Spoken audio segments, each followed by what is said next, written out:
At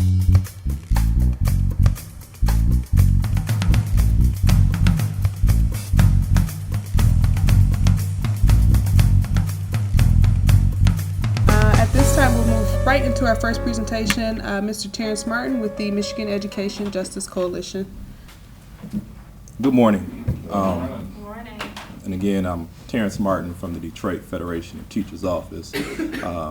Also here representing the Michigan Ed Justice Coalition, MEJC, which DFT is a part of, as well as Moses, here with Poncella Hardaway and Jamila Martin.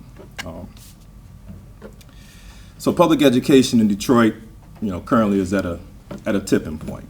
And although there's plenty to criticize in recent policy choices, we don't have the luxury of simply demonstrating the failures and waiting for policy to change.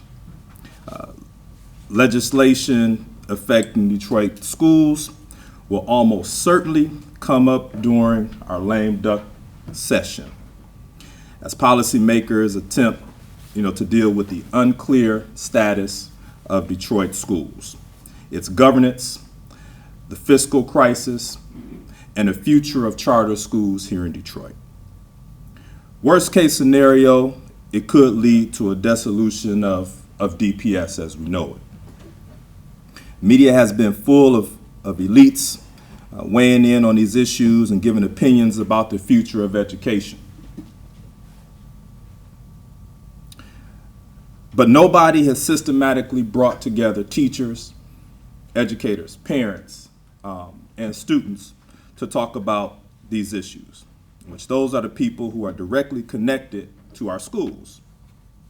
So here we are. The MEJC has made a commitment to help develop and implement a community-driven education plan. All right, raise your hand if you knew that a majority of Detroit schools, of public schools in the city of Detroit, are actually opened and controlled by universities and colleges that sit outside of the city. The majority. Yep. Okay, so this is something that we didn't realize either a couple of years ago. And different neighborhoods didn't realize this. So in Southwest Detroit, we had no idea that the majority of schools in the city were actually run and controlled by these colleges that sit 12 hours, 10 hours, 5 hours away from the city, until in 2011, all of a sudden we heard that there were 7 new schools that were supposed to be opened up in one neighborhood in 1 year. And this was in Southwest Detroit, just like other places in Detroit over the past decade. We lost 20% of our school-age children, so it wasn't like there was some population boom, and our schools were already suffering from that population loss. They'd cut out programs. Some of them had shut down. So we heard 7 new schools were opening up, and it was like, how does this make any sense? Who is making these decisions? And that's when we realized that there were all of these colleges and universities that are way outside the city that frankly are rarely even here that are making these decisions about opening up, and there are no rules around how they do that. So they can open up, they can close down, they don't have to talk to each other, and they definitely don't have to talk to anybody who actually lives in the city of Detroit to see if that makes sense. And that's been our experience in Southwest Detroit. It was our experience in Brightmoor when they decided to close down the last remaining high school, Detroit Community, which actually was a charter school, but it was the only high school within 15 square miles for any of those kids to go to. And Saginaw Valley decided they were going to close it down. And we had to go from university to university to university, begging somebody to just keep a high school open, even though there were thousands and thousands of kids that were living in the neighborhood that needed access to a school. And that's how we realized that this is what's really happening in our city. So I'm going to turn it over to Poncella to talk to you about the big picture. So, good morning. My name is Poncella, Director of Moses, in case you didn't remember me saying that. So that's just one example of how our system is just not, is negatively impacting our communities and our children. So there's the key issue here in terms of our current structure is that it is negatively impacting families and communities, and people don't know where to go if they need help regarding their schools, right? Because it's such a, decentralized focus. You can't go on the Fisher Building now if you have a problem anymore. There's no one entity that is responsible for school openings and closings. Who's responsible for that? It's so diffused, you don't know where to go, right?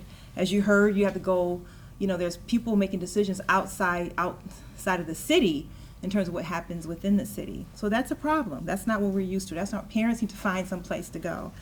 Special education needs children. They can't find a place where they can get the resources that they need. It's not shared across the school district. It's I call it sort of segregating our children with special needs into one area across here, so it's not friendly to special needs children. The next is transportation. People can't get to the schools. We had some school closings, right? So kids have to go further to get to those schools, so there's no adequate transportation to get them there. And if you really want choice, you have to have a car, and we know that 40% of Detroiters, for the most part, don't have access to a car. So that's a problem if you want them to have choice. The other thing is families and communities have a hard time knowing who to go to when they do have problems. I said that earlier.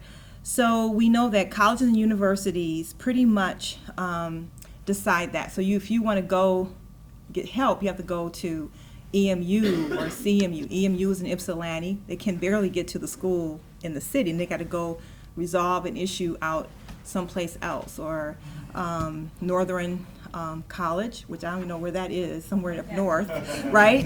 So those are things we need to really think about how we're going to restructure. So there's ways that we want to do this. So we know that there's something about to happen within this lame duck session, right? And that's what Terrance alluded to earlier. So we want to make sure that the community realize that if we don't do something, that Lansing will decide what happens to the education system in Detroit, and we don't want that. We want to make sure the community has a voice in that decision. As community have decided to act, to step up and educate community on the current state of education in the city and listen to what they want. Ultimately, after listening, we want to work together to ensure our voices are heard in lame duck. So part of the listening sessions are around these town hall meetings that we're having. We're having a total of 6, right, in the month of October. And these are community dialogue. This is just a kind of a sample of what we're going to do in these towns. So it'll be much more, be like an hour and a half. Is that right, Terrance? Yes. Like an hour and a half dialogue with the community to really get people to understand what's happening to our current structure and get people to take a voice and act on that. So there's a flyer here which lists the candidates forum that we're having. So there is a school board election. I just realized that back in July there was a school board election. But some of our people don't even know that that's even existing. So we make sure that community voice is heard at the forums and the school board candidates forum, so they can hear from the community. So the next thing we want to do is we want to get a meeting with the people that we've talked to over the month of October to come together. We want to hear what they have to say, what's their vision, what are their concerns, and raise their awareness about the issue that's happening in the city, and then come back together in November the 11th at Greater Grace to actually devise their action plan on how they're going to exercise their voice in Lansing and locally in the community. So we want you to spread the word, right? You all have a network, right? You have a network too, right? So spread the word and get people there.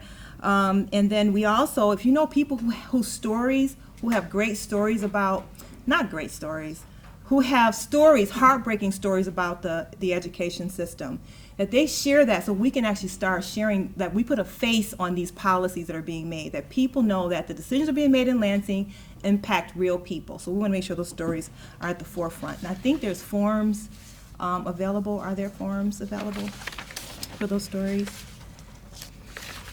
Okay, thank you for your time.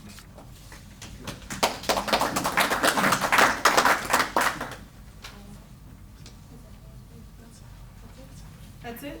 That's it. Thank you so very much. I didn't know that there were 12 different heads of closing and opening schools in the city.